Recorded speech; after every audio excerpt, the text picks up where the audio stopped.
Merci pour être venu pour cet événement qui est organisé en cadre de la semaine de la santé euh, mentale. Je m'appelle Katarzyna Wak, je dirige le labo de qualité de vie à l'Université de Genève, ici en centre informatique. Et je vous présente notre membre de panel. Non, je les laisse présenter parce que sinon, ça prend trop de temps à mon côté. On peut aller l'un après l'autre. Bienvenue. Oui. Merci Katharina. Je m'appelle Arnaud Pictet, je suis psychologue, psychothérapeute et docteur en psychologie et je dirige le service santé des étudiants à l'Université de Genève et je travaille aussi dans un cabinet comme psychothérapeute pour adolescents et jeunes adultes. Et moi, c'est Jessica Pidou. Je suis sociologue du numérique. Je travaille à l'Université de Neuchâtel en tant que doctorante et je mène des recherches sur la sexualité et le travail des plateformes. Moi, je m'appelle Robin Hugues, je suis médecin au CHUV à Lausanne. Du coup, je travaille au service de médecine des addictions.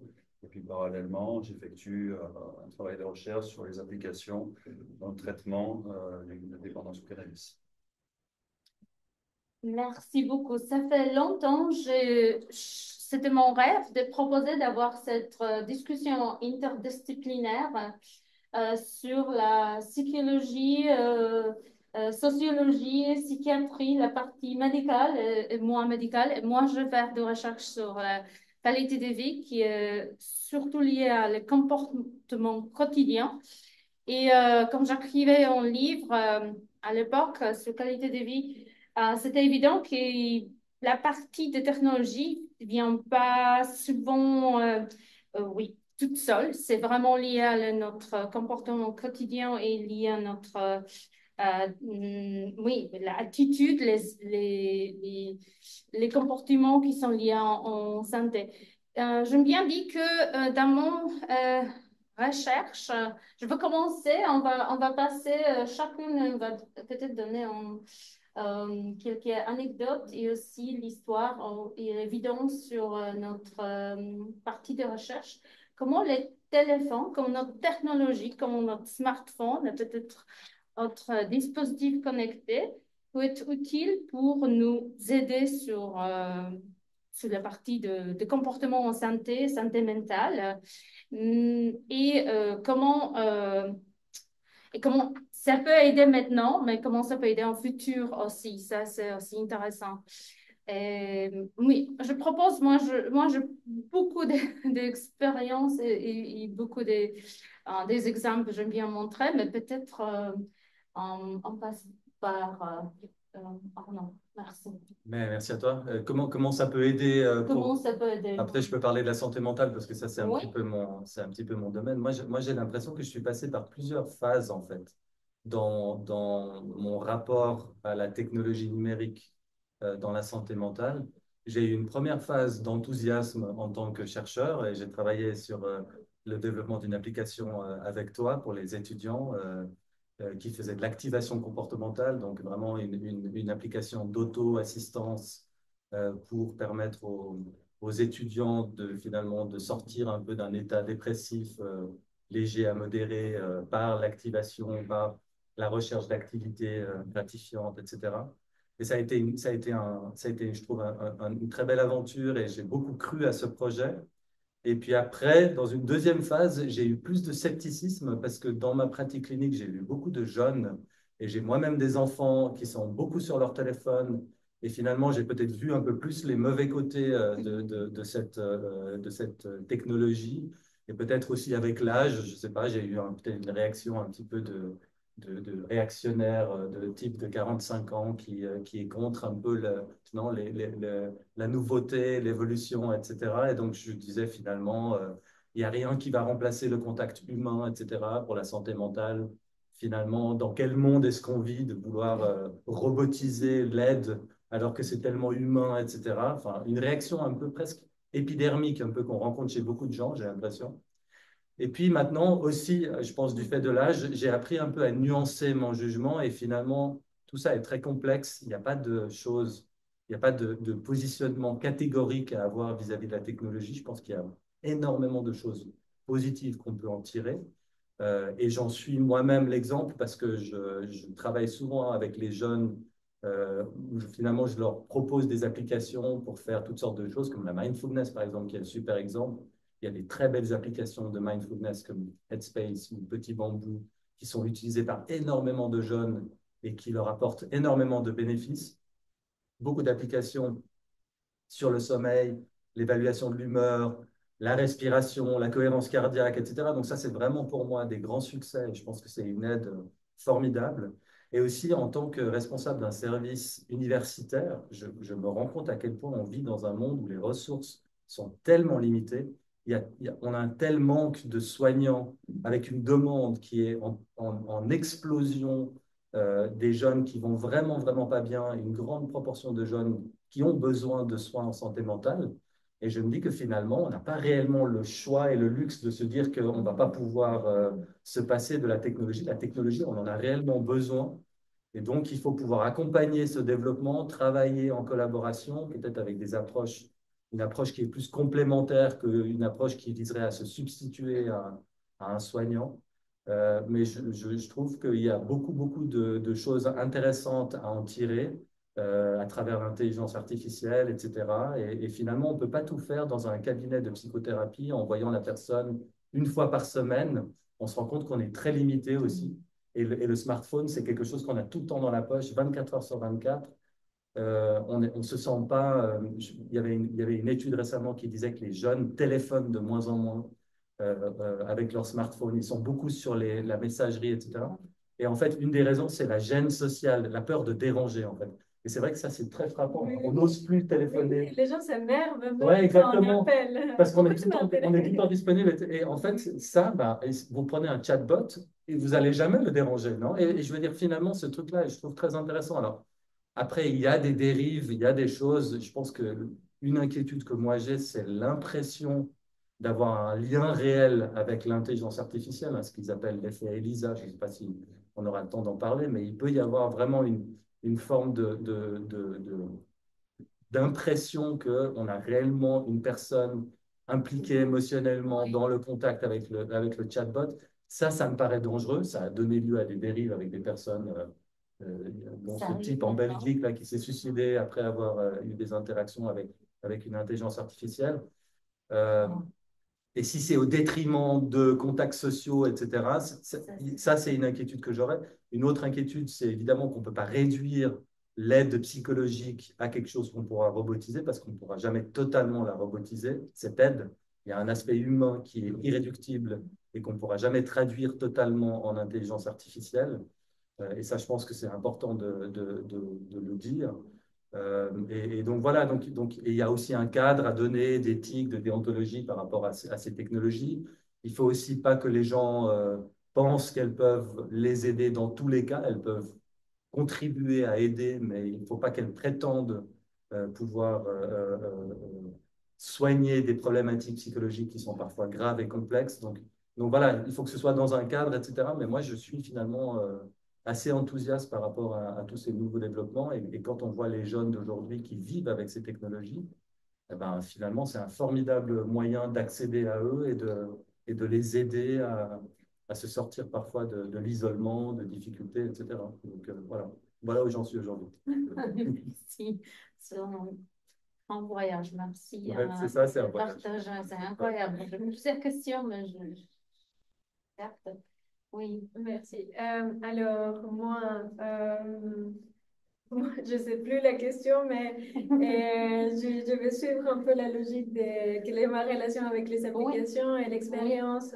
Positive et négative. Positive, Oui, exactement. oui, oui. C'est donc du point de vue d'espace, hein, Oui.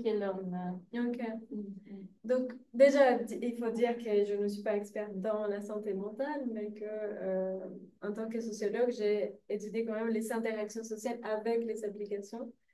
Et, euh, et en fait, j'ai pas dit avant, je suis directrice de l'association personaldata.io, qui est une association en fait qui se spécialise dans la protection de nos données personnelles et de notre vie privée.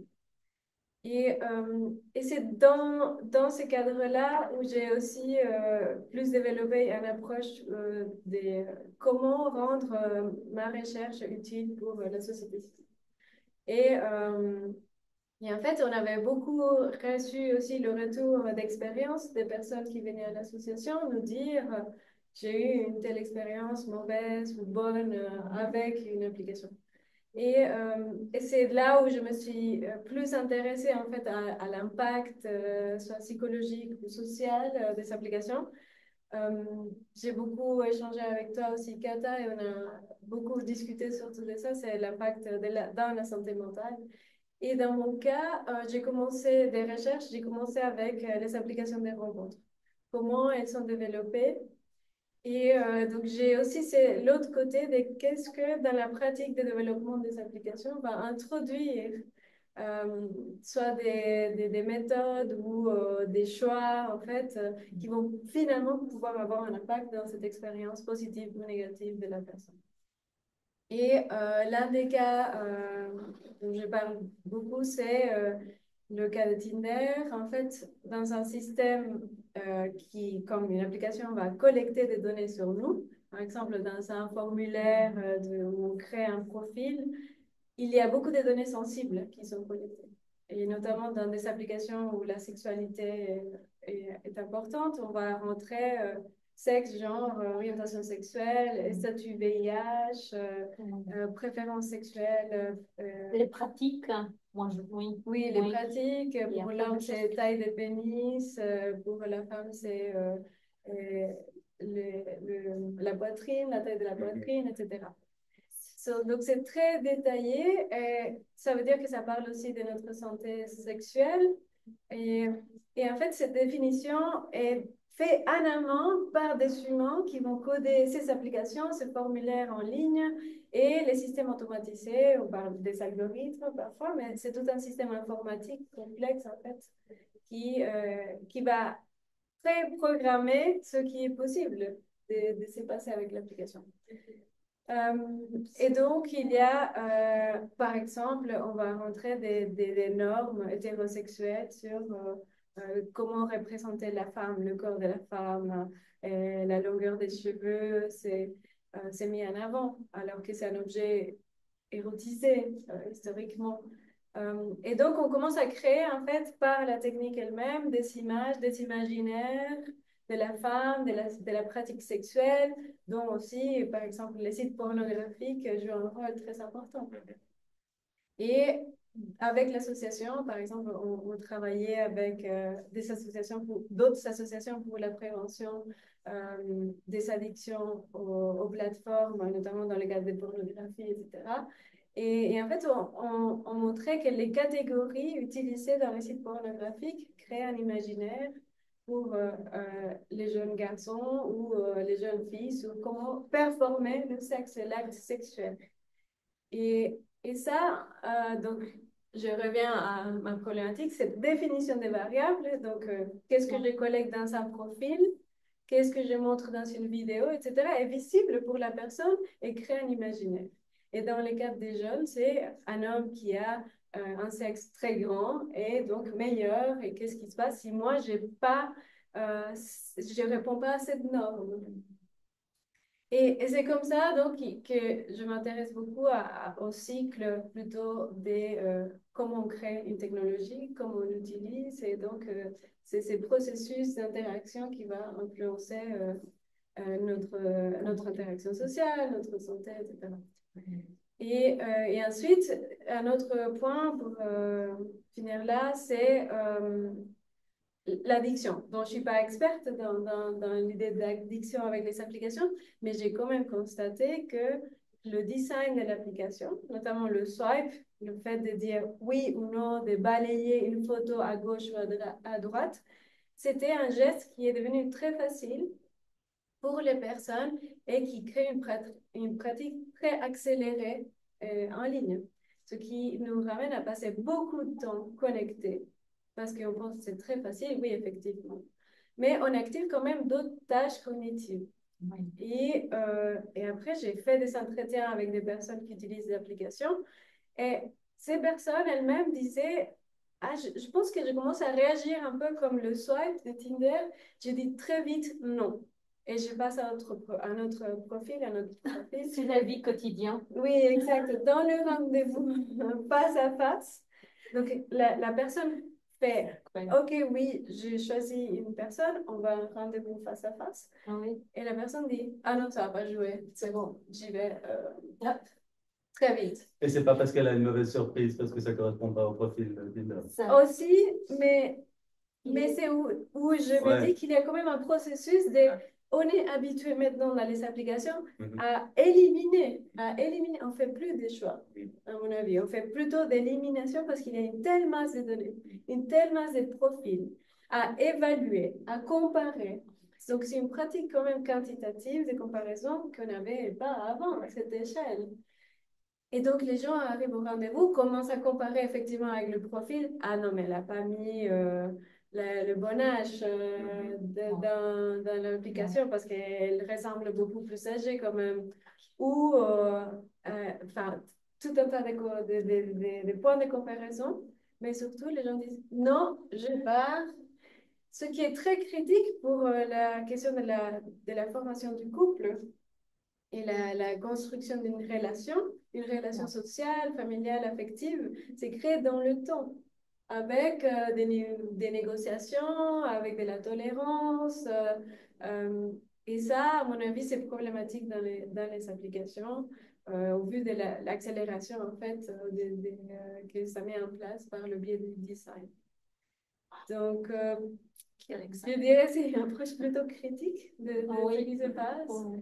Mais je pense aussi il y a des aspects positifs dont on ne peut pas s'en passer. Effectivement, ça répond à notre état actuel. Les couples et les personnes qui cherchent un couple, pardon, les célibataires plutôt, disent on n'a plus de temps de se rencontrer, on travaille trop, on fait des journées trop longues. C'est difficile de faire la mise en contact dans un bar avec une personne inconnue. Les gens n'osent pas aller dire à un inconnu salut, ça va, on boit un verre. Et, euh, et dans ce cas-là, les applications partent quand même d'un principe on est les deux là en train de chercher quelque chose. Il ne faut pas que ce soit prédéfini, mais on cherche quelque chose et peut-être qu'on arrive à aligner nos intérêts, nos objectifs, etc. Mais ça devient après un test avec le fonctionnement de l'application et avec l'autre personne, à voir du coup si ça fonctionne ou non. Ouais. C'est comme on développe de nouveaux algorithmes dans notre tête. Moi, avant, je passe, parce que peut-être il y a pas mal de commentaires sur ça, mais je me suis rendu compte que j'ai commencé à regarder les Netflix euh, je montais le speed, Ouais. j'ai accéléré. Sérieusement, tu fais ça? J'ai Quelle horreur, mon Dieu! accéléré Oh là là là là, quelle horreur. 25, un point 25, juste un peu. Mais je me suis rendu compte après quelques semaines, je suis devenue tellement pas, mais pas conscient, mais je n'arrivais pas à parler avec les gens parce que c'était trop long. Trop lent. Tu regardes les films des années 60, on est obligé, quoi. Un bon vieux film, Autant n'emporte le vent, quelque chose comme ça. C'est Incroyable. Ouais. Donc, mais c'est inconscient. Ouais. J'étais super stressée pendant la réunion. Je suis frustrée que ça se passe. Ça prend tellement de temps de gens s'exprimer, de répéter des choses. Et j'ai arrêté. Oui, oui. Ouais, c'est incroyable. C'est ça, ça crée une impatience un peu, une intolérance, un peu la frustration finalement. Oui, oui. Après, il y a l'aspect physiologique. Vraiment. Capacité, vraiment, Oui, comme ça, la oui. pression interne. Non, oui. C'était intéressant. Super, merci. Alors, les commentaires. Alors, donc moi, je voulais vous parler un petit peu de cette recherche que je fais avec le professeur Casal. Donc, c'est sur les consommateurs de cannabis. Donc, le cannabis, c'est perçu comme une drogue douce, en général. Et les gens qui consomment du cannabis sont peu demandeurs de soins. Donc, on pourrait quand même arriver à toucher ce public qui fait que 10% des gens qui viennent en soins pour le traitement du cannabis. Grâce aux applications. Donc ces outils digitaux ils peuvent représenter une opportunité supplémentaire, tant pour le médecin que pour le patient, finalement. Donc, nous, on constate que les applications numériques, elles peuvent apporter plusieurs solutions à des défis qu'on rencontre quotidiennement dans notre pratique, par exemple la distance géographique, les listes d'attente. Et les applications, elles contribuent à lever des barrières aussi liées à la stigmatisation. C'est ce qui bloque souvent en fait, l'accès aux soins pour un grand nombre de personnes. Tu dis, il y a des applications Alors, exprès pour soutenir. J'ai pas compris. l'idée, c'est un peu ça, c'est qu'il faut qu'on travaille. Alors, il existe déjà des applications, par exemple, sur le cannabis qui sont faites à Genève, mais voilà, comment on peut travailler entre l'application et le thérapeute, parce que comme tu disais très justement, on se voit une fois par semaine, peut-être en psychothérapie, et puis le reste du temps, bon, les personnes, elles sont seules chez eux, coincées comme ça sur le canapé à 3 heures du matin, qu'est-ce qu'on fait à ce moment-là, quoi. Donc voilà, la question, donc, si on considère que les applications, c'est une opportunité, la question se pose de savoir quelles applications sont les plus adaptées, les plus efficaces. Et l'idée, c'était de sélectionner un peu les composantes de l'intervention qui seraient susceptibles d'être adoptées par le public et d'avoir un impact. Donc, le thème de notre rencontre, c'était le bon, la goutte, le truand. J'ai repris un petit peu cette idée. Donc, le bon, ça serait quoi? Ça serait la bonne application. La bonne application, elle est bienveillante, elle n'a pas de cheval blanc, mais elle est accessible partout en tout temps. Effectivement, quand on est seul chez soi, c'est peut-être un allié important qu'on doit avoir. L'application idéale, elle peut nous donner des informations en lien avec la consommation de cannabis, car plus on est informé, mieux on peut envisager les avantages et les inconvénients de poursuivre cette consommation. L'application peut nous donner des astuces pour réduire le stress, pour réduire l'envie, pour les problèmes de sommeil, pour fixer des objectifs, ou pour fournir aussi des encouragements. Par exemple, moi j'avais un patient qui avait rentré dans une application le montant des dépenses qui correspondent à ses dépenses de cannabis voilà, dans la semaine, dans le mois. Et puis l'application lui fait un décompte comme ça. Et puis à la fin, il a pu se payer un voyage en Malaisie. Donc c'est quelque chose voilà, donc ça fait une grosse consommation sur une bonne période. Et effectivement, ça engage en fait, l'utilisateur dans un processus de soin. Et donc voilà, si à ça on ajoute le thérapeute réel en parallèle, on va obtenir de bons résultats. Bon, c'est vrai qu'il faut savoir que la consommation de substances, au niveau neurobiologique, c'est le circuit de la récompense, comme on dit, le circuit dopaminergique. Et voilà, ce circuit, c'est celui qui fait qu'on prend aussi du plaisir dans les interactions sociales, finalement. Et moi, je reste intimement convaincu que, bon, comme tu disais, hein, le lien social, il reste indispensable dans la relation thérapeutique. Et c'est une composante essentielle dans le traitement de l'addiction et de troubles mentaux, finalement. Donc, il y a certaines applications qui créent un lien digital et d'autres qui permettent d'utiliser un réseau social de soutien. Bon. À côté de ce bon, il y a aussi le mauvais ou la brute. Donc, la brute, c'est celle qui nous rappelle que tout n'est pas bon dans les applications de santé. C'est celle qui nous donne des injonctions, par exemple, de manière maladroite, qui nous envoie des tonnes de notifications toute la journée, qui est répétitive, sans nuance, qui n'est ni interactive, ni à votre écoute, qui vous bombarde comme ça d'informations toute la journée que vous n'avez pas demandé. Et en fait, par ce mécanisme, elle risque presque d'accroître la culpabilité. Et finalement, avec cette culpabilité, ça renforce un sentiment de désespoir. Et ce sentiment de désespoir, ça fait un petit peu une boucle qui fait qu'on risque de consommer plus pour pouvoir équilibrer un peu ces affects négatifs. Donc, elles ne sont pas personnalisées. Ça, c'est quelque chose d'assez crucial dans les applications. Le fait qu'elles ne soient pas personnalisées perd beaucoup d'engagement de l'utilisateur. Et c'est contraire au principe d'autonomie, hein, qui est l'idée qu'un individu il doit se percevoir comme sa source de son propre comportement. Voilà. Donc, les applications, elles tentent de remplacer ce lien social avec l'autre, mais c'est justement cette perte de la dimension humaine, du lien à l'autre, qui induit forcément une certaine frustration, voire un mal-être. Et puis enfin, il y a le truand. Donc, le truand, c'est le charmeur plein de promesses qui ne peut pas tenir. Donc, c'est l'application qui vous dit télécharge-moi, et puis en une semaine, tu vas régler tous tes problèmes de consommation de cannabis définitivement, sans aucun effort. Ouais. Donc, elle vous vend du rêve. Et puis, elle donne cette illusion de sécurité. Finalement, on voit souvent qu'il n'y a pas d'étayage scientifique derrière. Et au fond, est-ce qu'elle n'a pas un peu l'idée de tirer profit de vous pour récupérer vos données personnelles et les vendre aux autres en ligne? Donc, il y avait d'ailleurs une étude de la doctoresse Penzenstaller et du professeur Casal qui donnait des exemples comme ça d'applications qui avaient proposé des choses assez aberrantes, notamment de créer un sort magique pour arrêter de boire ou de pouvoir invoquer des prières. Donc voilà, vous avez compris, les trois personnages du film coexistent comme ça dans le monde des applications de la santé mentale. Et puis, l'idée, ce serait que dans un monde idéal, l'application complète et enrichit le traitement mené par des thérapeutes en créant une synergie entre le digital et l'accompagnement humain. Merci. Quel bel exemple. Ça me rappelle notre recherche. Tant qu'informaticien, j'étais en Stanford Medical Center. J'ai interviewé vers 200 personnes qui souffrent de maladies chroniques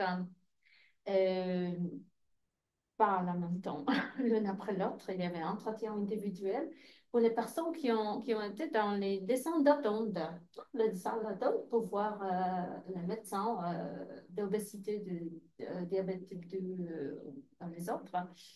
Ils sont tous, les salles d'attente, ils sont tous collés à son téléphone.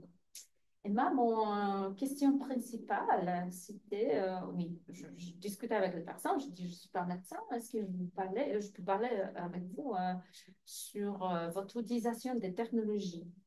Ils m'ont parfois regardé et parfois ils disent, mais quoi, ça, je suis en train de lire de news, je suis en train de lire un livre, je suis en train de voir les météos, ou préparer quelque chose pour ce soir.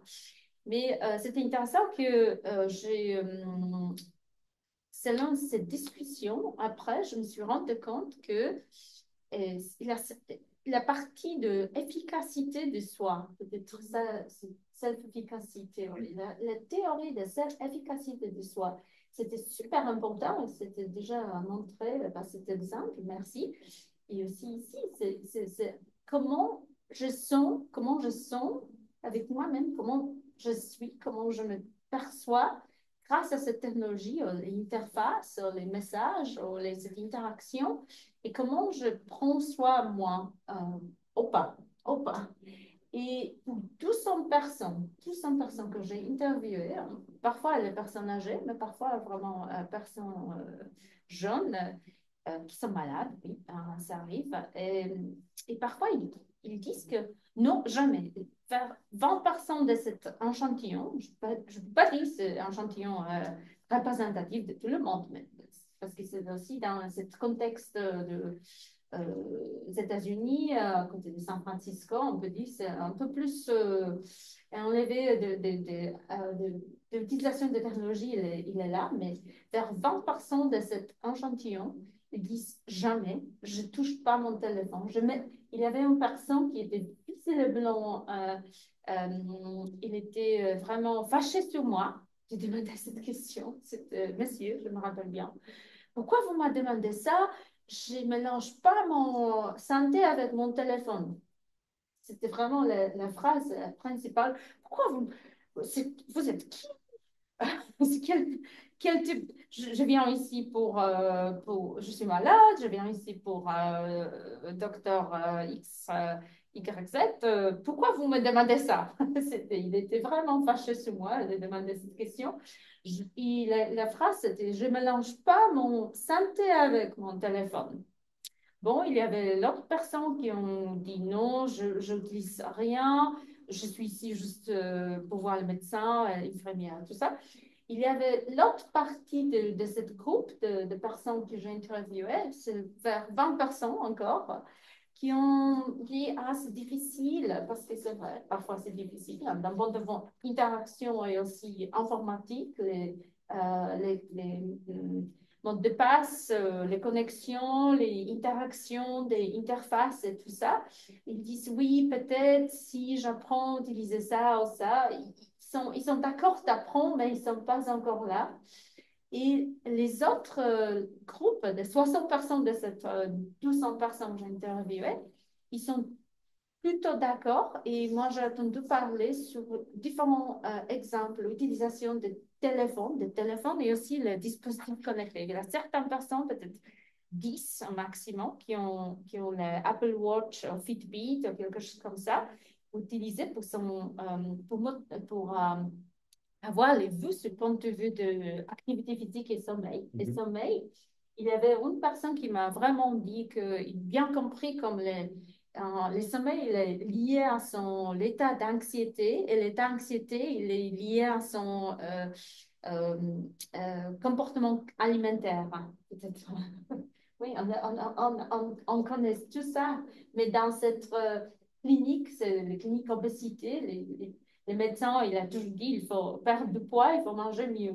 Et cette personne, grâce à cette technologie, il a observé ce modèle de comportement que s'il ne donne pas assez, il mange pas bien. Mais c'était intéressant de voir que 60% de cette grande population que je interviewais, il y avait la partie d'expression, mais comment je sens utilisant cette application, comment je sens avec moi-même et comment je suis jugée. Moi, je crois, oui, c'est ça.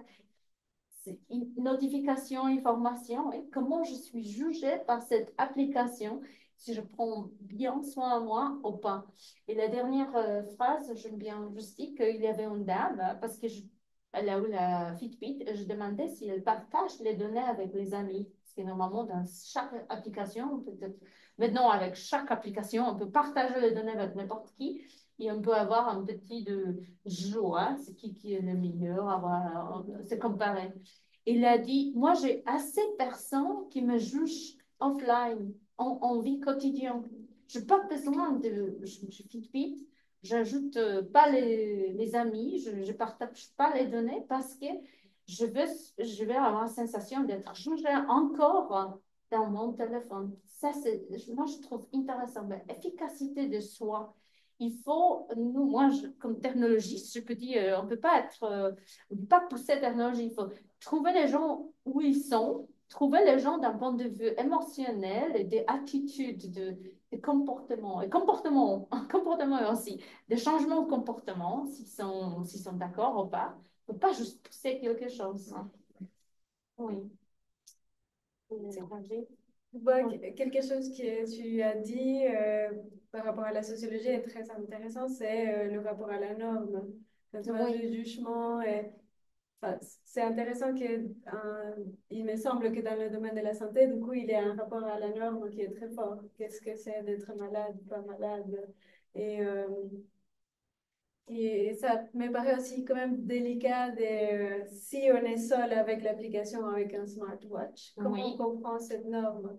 Comment on arrive à se comparer? Comment on comprend la moyenne, les statistiques qui sont inscrites là-dedans? On peut pas. On peut pas. Voilà. On sache maintenant, ça donne beaucoup de données chronologiques qui nous laissent avec notre statistique. Oui, oui. Alors que l'interaction humaine, l'expert, la vie d'expert, en fait, il va soutenir beaucoup ça, où on se situe. Mais ça reste aussi très normatif. Et moi, c'est une question que je me pose souvent, c'est à quel point la technologie ou l'humain peut être plus, euh, mieux situé, quelle est notre réalité propre. Parce qu'il va toujours avoir un rapport à la norme, que ce soit avec la technologie, que ce soit avec l'humain, l'expert. Et c'est une expérience personnelle, j'étais chez ma gynécologue et je lui dis, est-ce que vous pourrez mieux m'expliquer le cycle? Enfin, j'aimerais comprendre aussi les changements dans mon corps. Elle m'a dit, il faut télécharger telle application, ça va vous dire. C'est pas me dire ça à moi. Non, j'aimerais que vous m'expliquiez. Je suis là pour ça, non? Enfin, je fais une consultation, je vous fais confiance, il y a une relation de confiance. Et, euh, et en fait, j'ai pas eu d'explication, de retour. Du coup, pour moi, c'était l'expérience et la transmission des connaissances, l'apprentissage ou sur moi-même, mais qui dépendait pour moi de cet expert-là en face de moi, humain, où je pensais qu'il pouvait mieux m'expliquer en me connaissant mieux moi aussi. Oui. Cette idée de plus d'interaction moi-même. Pas juste je balance des informations comme dans une application et tu es bien ou tu n'es pas bien parce qu'on sait que la moyenne est ça. Mhm. C'est ça, c'est un peu qui tout double en fait, hein, parce que on voit dans les études comme ça sur les changements de comportement, finalement, le fait d'informer la personne, ça permet de faire une balance lui-même et il est plus autonome et donc il peut faire un choix finalement. Mais il y a une manière de les donner ces informations. Effectivement, quand c'est dans le contact humain, on peut jauger un peu comme ça en fonction de la personne, lui demander si elle est d'accord de recevoir des informations. C'est un peu le modèle de l'entretien motivationnel aussi. Mais quand c'est la machine, c'est déjà pas vraiment la même chose et elle peut juste bombarder toute information. Et ça, si on commence à culpabiliser la personne, ça a un effet inverse sur le comportement. Et puis ça va au-delà de la transmission de l'information, parce que c'est intéressant l'histoire des normes, parce que dans les troubles du comportement alimentaire, alors s'il y a un domaine qui est normé, c'est bien les problèmes alimentaires. C'est-à-dire que quand on est anorexique ou hyperphagique, obèse, etc., c'est très normé. À l'hôpital, tu dois tu dois avoir un IMC de X, etc. On ne te laisse pas sortir, on ne te laisse pas manger. C'est extrêmement normatif, beaucoup plus que dans l'anxiété ou dans la dépression ou dans d'autres troubles psy. Et moi, ce que j'ai remarqué personnellement, c'est que la montre ou l'information qu'elle te donne, si c'est dans une optique de changement, parce que j'imagine que pour ces personnes, l'objectif de quantifier ça, c'est d'arriver à un certain objectif, non? Oui. Ça ne marche que si tu as un sentiment d'auto-efficacité. Ça veut dire si tu as l'impression que tu peux t'améliorer. Si c'est une montre qui te rappelle en permanence ton impuissance, ton incapacité à sortir d'un trouble qui est extrêmement complexe et qui met à mal ta volonté et ton auto-efficacité, les troubles alimentaires, c'est parmi les troubles les plus difficiles à traiter. Donc, c'est extrêmement complexe, comme les addictions aussi, d'ailleurs. Beaucoup de mortalité aussi. Exactement. Et donc, cette montre, en fait, te rappelle en permanence que tu es en échec et que tu es incapable d'aller vers cet objectif certainement qu'elle te met aussi des objectifs, la montre, non? On te dit, ben, tu dois arriver à telle et telle chose. Et donc, je pense que ce rappel-là, il est extrêmement complexe à gérer pour les personnes. Et aussi dans la réaction de certaines personnes de dire, mais non, la santé, je ne fais pas ça avec ma montre. Il y a aussi une volonté de dire finalement, ma santé, c'est quelque chose d'éminemment complexe et c'est pas réductible à une petite montre qui va m'expliquer les choses. Et au fond, il y a quelque chose d'identitaire un peu dans ma pathologie. Parfois, les gens réagissent beaucoup comme ça dans le milieu psy aussi. Ils vous disent, mais vous croyez que vous pouvez remplacer ça par des technologies, etc. Ça ne prend pas du tout en compte la complexité de la psychologie humaine, non? Donc, il y a des fois une forme de réaction comme ça, un petit peu face à la technologie, de dire, mais qu'est-ce que vous croyez que je peux être réduit à des petits algorithmes ou à des petites recommandations comme ça, pas du tout, etc. Les chiffres, exactement. Des Ouais, données ouais. chronologiques. Je ne suis pas une machine, je suis un être complexe, etc.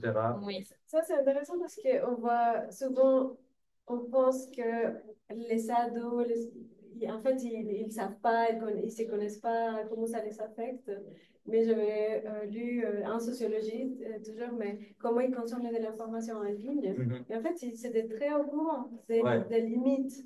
Et j'avais lu ça aussi, que ça passait par le processus identitaire, de dire est-ce que en fait je suis bête ou non, ou est-ce que je suis bien au courant du digital, est-ce que je fais partie de cette génération ou non.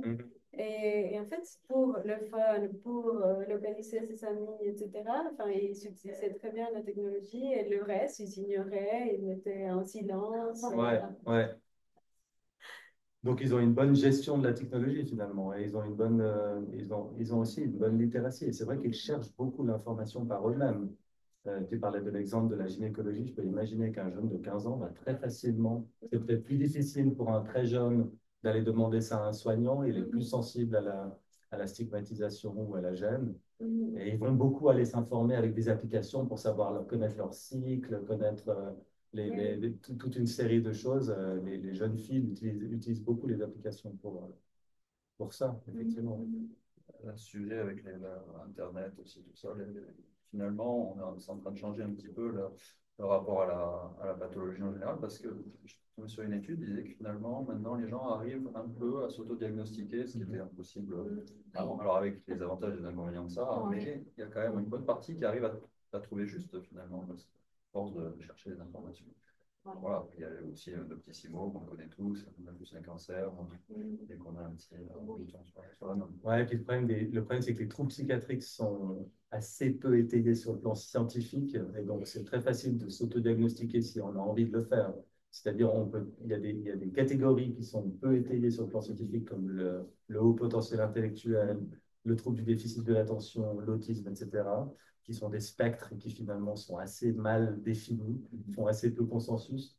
Et donc, on peut très facilement s'autodiagnostiquer HP, par exemple, dès qu'on a un petit problème et qu'on n'est pas attentif et puis qu'on s'engueule avec tout le monde, on va vite se jeter sur une catégorie qui est très socialement désirable, comme le haut potentiel ou l'hyperactivité, alors qu'en fait, on est peut-être borderline, on est peut-être anxieux, on est peut-être dépressif, et qui sont des catégories qui sont très négativement connotées. Non, donc, il y a aussi ce problème de gens qui débarquent dans les cabinets en disant ah, je suis sûr que je suis haut potentiel.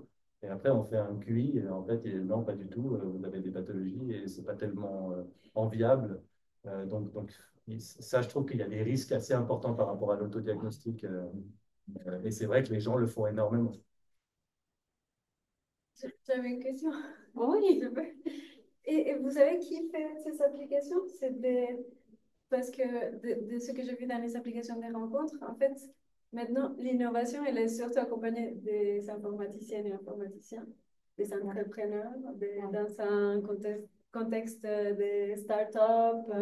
Oui. On met beaucoup sur la technologie. Oui. Et dans les cas des applications des rencontres, il n'y avait pas des sociologues, même s'ils se vendaient qu'il y avait des psychologues. Non. Les psychologues Non. faisaient juste le formulaire de test et c'est tout. Oui. Est-ce que dans le cas d'autres applications, par exemple des addictions, etc., il y a quand même d'autres types d'experts impliqués? Oui, dans les applications d'addiction, c'est quand même des experts médicaux. Hein. Mais alors, il y a tout, c'est Ouais, ça le problème. celle que tu mentionnais, en tout cas. Voilà, Ouais. très bien étayé par une équipe multidisciplinaire dans des grands centres universitaires. Et puis après, il y a n'importe qui peut aussi créer une application chez lui. Il y a à boire et à manger. Ouais, bien sûr. C'est difficile de se discriminer finalement après. Mais il y a des sites qui répertorient les bonnes applications qui ont une bonne base scientifique. Et ça, c'est génial. C'est vraiment important d'être capable de séparer le truand du bon. Non. C'est ça que maintenant, on doit faire le tri de Ouais, ce qui est bien ou exactement. non, toute l'info qu'on reçoit, qu'est-ce qui est bien, qu'est-ce Comme qu'on l'information. pioche. L'information, c'est exactement pareil. Comment Oui, on fait la exactement. différence entre un truc complotiste sur les Exactement. réseaux sociaux ou une information sourcée? Les Exact. jeunes sont complètement. Ça demande un apprentissage que souvent ils n'ont pas fait.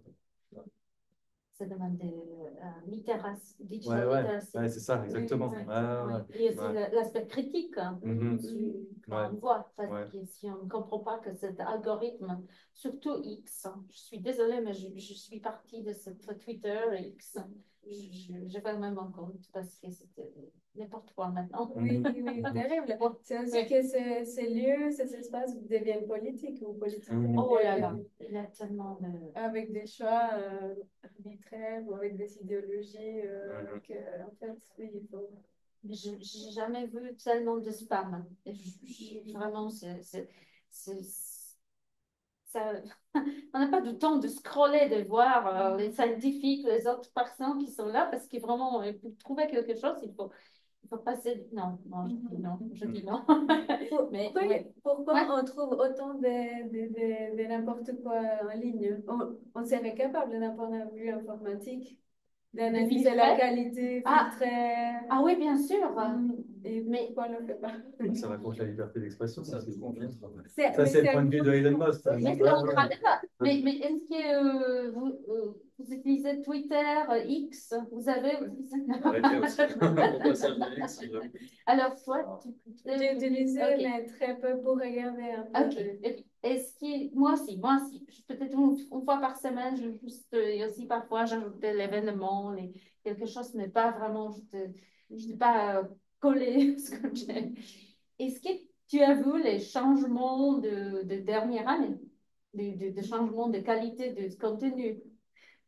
Non, mais je sais quand même, des amis l'ont soulevé que ça devient très mauvais. Oui. Le, Tu as pas vu.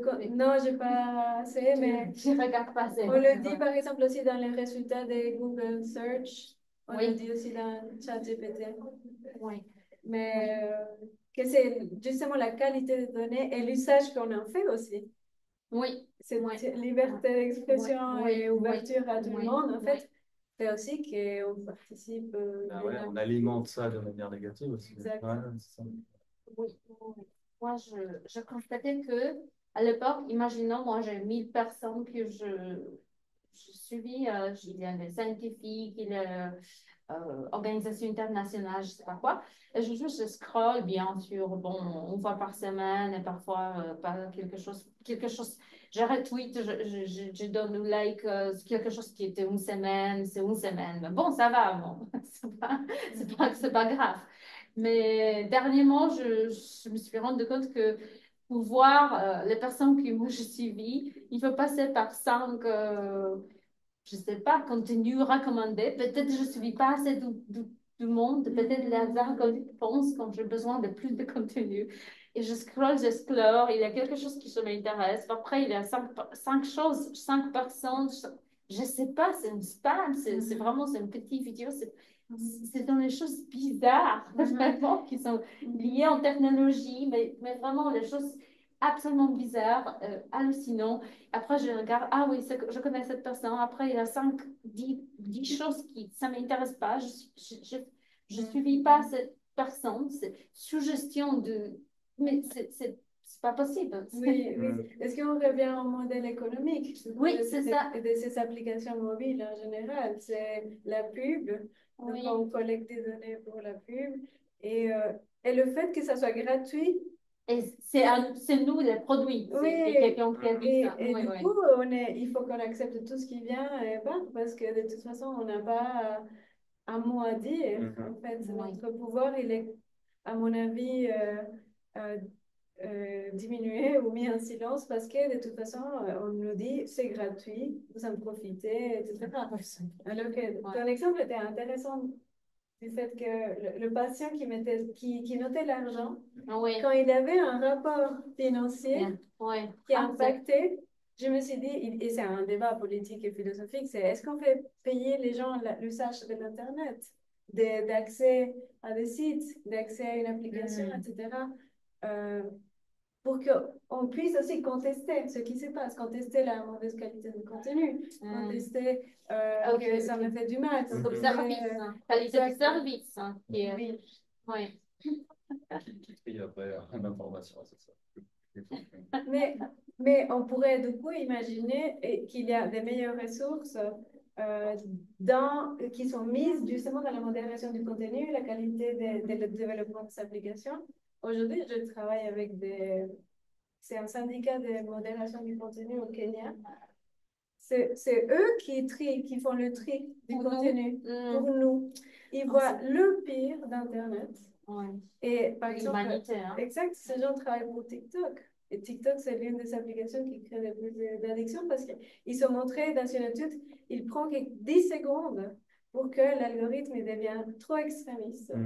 Et si on est triste et on voit du contenu triste, ça le renforce et on commence à voir de pire en pire. Du contenu dépressif. Mais pourquoi est-ce que la modération, ça doit être forcément humain? On ne peut pas avoir une intelligence artificielle qui modère? Jamais. C'est pas possible. Jamais. Parce qu'il y a tellement de données, ce serait Il y a fantastique. certaines choses qui sont un peu modérées. Moi, on a utilisé dans quelques projets algorithmes qui a reconnu les corneaux, oui, parce qu'il est parti de peau. Mais après, aussi, il faut regarder parce que c'est pas toujours la pornographie. Il a support. Il a support. On peut trier avec, mais l'humain, l'aspect humain. Et contextuel, non, on ne peut pas tout. C'est indispensable. Oui, Mais on pourrait aider la on modération avec peut aider, oui, l'intelligence. oui, on peut. Là, dans le travail humain qu'ils font les Kenyans, c'est pour améliorer l'intelligence artificielle. Parce qu'en fait, il y a... Chaque fois, il clique, l'intelligence intelligence, et ça apprend. Exact. C'est un exemple de plus. Et qu'est-ce qui Ouais. passe pourquoi je dis jamais? Parce que l'humain, il va toujours faire de nouvelles choses. Oui, c'est ça. Il est Oui, toujours oui. imprévisible. Oui. C'est ça qui nous distingue des machines. Du coup, l'intelligence artificielle doit toujours apprendre. Oui, oui. Elle a un temps de retard, ouais. Ouais. Si on lui dit, oui, ça c'est genre catégorie du viol en ligne des images. Mais s'il y a une autre forme de le faire ces jours-là, en fait, ça devient une nouvelle Et avec circonstance. maintenant apprentissage automatique, deep learning aussi, génératif, AI génératif, hein, ça va générer tellement de nuances que c'est vrai. Oui. On peut jamais, on peut pas, on va générer quelque chose qui est jamais appris, pas encore appris, il faut apprendre et tout ça. Bon, waouh, on a passé par santé physique, mentale, sociale, vraiment, c'est vaste. Et moi, j'arrivais à bout de temps. Je suis désolée, mais on a 5 minutes. Est-ce qu'on veut dire quelque chose à notre audience? Est-ce qu'il y a d'espoir dans ce contexte? Est-ce qu'il y a un espoir? Un espoir si l'homme et la machine travaillent en synergie ensemble, finalement. L'un sans l'autre, comme tu disais aussi, avec le fait qu'il y a peu d'accès, bon, enfin, moi je parle du soin, c'est ce que je connais, mais il y a peu d'accès aux soins, il y a peu de thérapeutes, donc ça peut combler aussi cet espace-là.